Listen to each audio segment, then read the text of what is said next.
Mes frères bien-aimés, le temps de l'Avent veut raviver en nous le désir du salut par la magnifique vertu d'espérance. C'est cette espérance qui est au cœur de l'épître de saint Paul qu'on a entendu.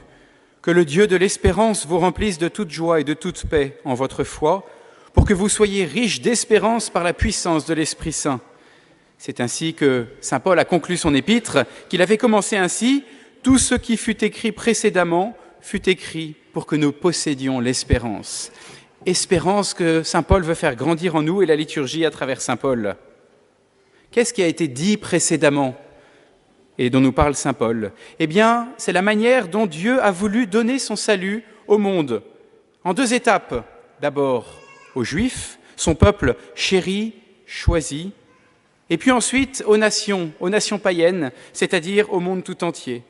Et ce projet de Dieu affermit notre espérance en nous donnant deux motifs d'espérer. Nous espérons d'abord comme les Juifs, parce que Dieu est fidèle à sa promesse. Et nous espérons ensuite comme les nations païennes, parce que Dieu donne gratuitement, largement, encore plus fortement que ce qu'il avait promis. Deux motifs pour espérer.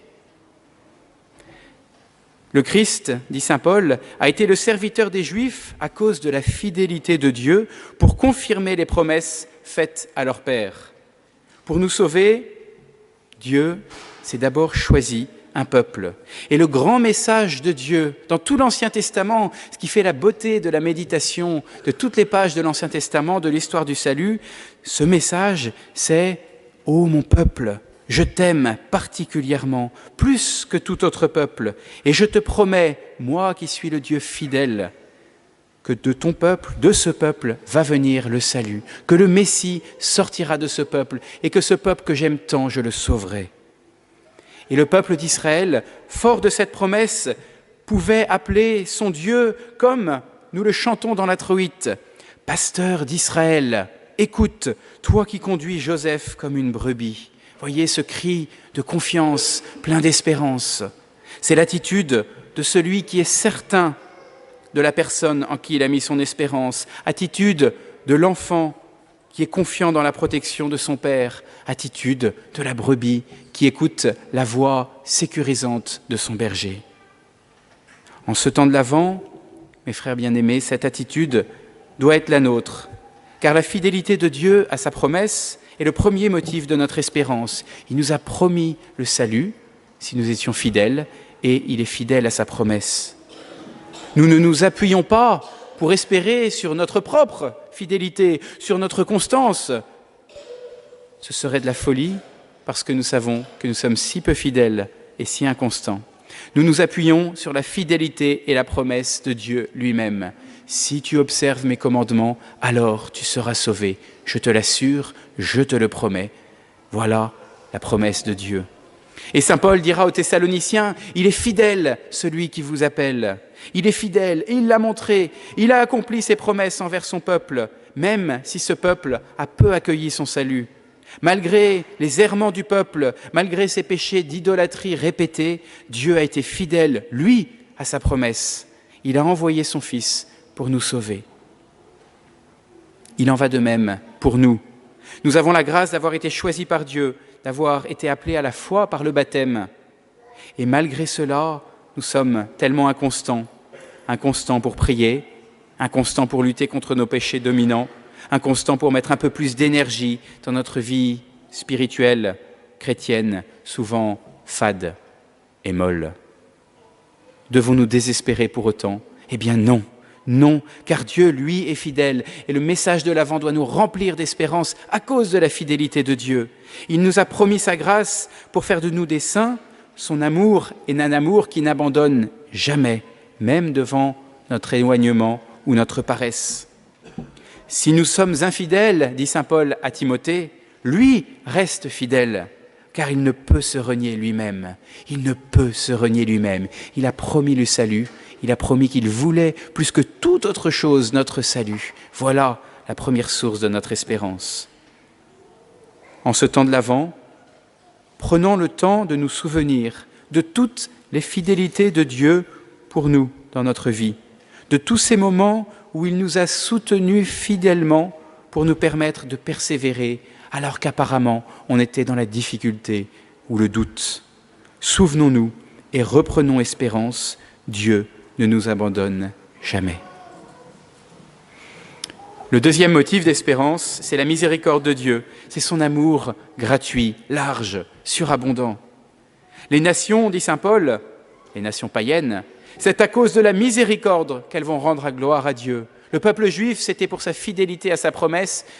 Les nations, c'est pour la miséricorde gratuite de Dieu.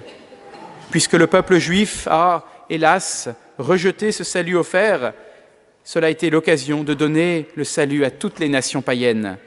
Et tous les hommes qui n'avaient rien connu de la révélation de l'Ancien Testament, qui n'avaient pas entendu cette promesse de Dieu, ont pu recevoir la grâce de la vie éternelle. Dans cette deuxième étape du salut, c'est la gratuité et l'abondance de la miséricorde, de l'amour qui se déploie. Oui, Dieu est fidèle à ses promesses, mais il peut encore beaucoup plus que ce qu'il a promis. Quand nous espérons un peu, à la mesure de nos petits mérites, Dieu nous donne beaucoup, à la mesure de ses propres mérites à lui, de l'amour de son Fils fait homme. C'est comme cette histoire arrivée au cardinal Farnèse, futur pape Paul III. Un pauvre vient lui demander 5 pièces, le cardinal Farnèse lui en donne 50, et comme ce pauvre lui faisait remarquer qu'il s'était trompé d'un zéro, il modifie son don et donne 500 pièces. Un zéro de plus. Tel est l'amour de Dieu, large, gratuit, donnant au-delà de notre espérance, au-delà de nos désirs, au-delà de nos mérites. En ce temps de l'Avent, le Seigneur vient pour combler ceux qui apparemment n'ont rien pour espérer. Les aveugles, les estropiés, les sourds, les lépreux, les morts, les pauvres, les ratés de la vie. Ceux qui ne peuvent rien présenter à Dieu, qui ne peuvent pas dire « tu m'as promis quelque chose » parce qu'ils ne sont rien, Jésus vient leur dire « je suis venu pour vous, je viens vous faire voir, marcher, entendre, je viens vous guérir, vous ressusciter, vous combler ». La miséricorde de Dieu est inépuisable et gratuite. Et c'est là le deuxième et encore plus beau motif d'espérance dans ce temps de l'Avent. Je suis pauvre, mais Dieu est miséricordieux. Il est possible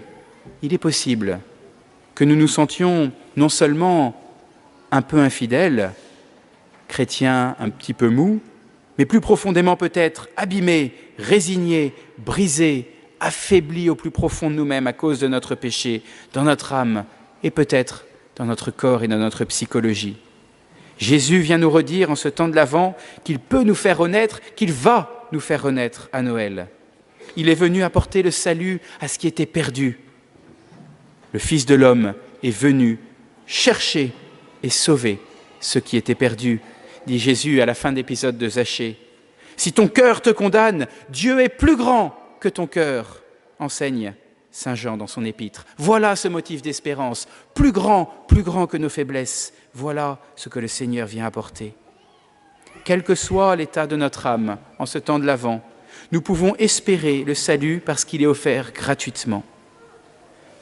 Et plus nous nous sentons indignes, pécheurs, misérables, plus nous pouvons espérer, car nous sommes dans la catégorie que le Seigneur est venu visiter en se faisant homme, la catégorie des nations païennes qui n'avaient rien à présenter au Seigneur. Plus grande est la misère, plus grand est le droit à la miséricorde, dit Jésus à Sainte Faustine. Mes frères bien-aimés, en ce temps de l'Avent, nous sommes invités à raviver l'espérance d'être sauvés, l'espérance d'être des saints, des grands saints, l'espérance d'aller au ciel, en fixant notre regard et notre cœur par la prière sur notre Dieu fidèle et miséricordieux. Amen. Au nom du Père et du Fils et du Saint-Esprit. Amen.